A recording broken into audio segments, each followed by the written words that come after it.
Friends, మీకు తెలుసా మన ఇండియాలో ఏ రాష్ట్రంలో ఎన్ని జిల్లాలు ఉన్నాయో?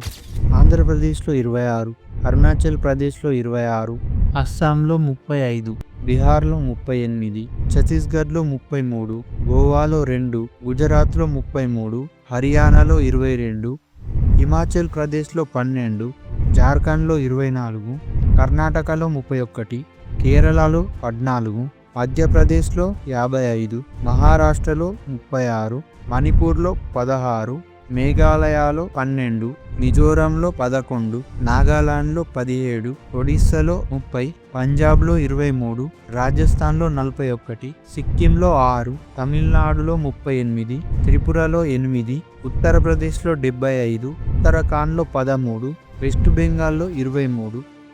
మరి మన తెలంగాణలో ఎన్ని జిల్లాలు ఉన్నాయో మీకు తెలిస్తే కామెంట్ చేయండి. అండ్ అలాగే యూనియన్ టెరిటరీస్లో ఎన్ని జిల్లాలు ఉన్నాయో కామెంట్లో పిన్ చేసి పెట్టా, ఒకసారి చెక్ చేయండి. ఈ వీడియో ద్వారా మీకు కొద్దిగా ఇన్ఫర్మేషన్ తెలిసిందనుకుంటే వీడియోని లైక్ చేసి పేజీని ఫాలో, ఛానల్ని సబ్స్క్రైబ్ చేసుకోండి. Thank you friends, thank you for watching.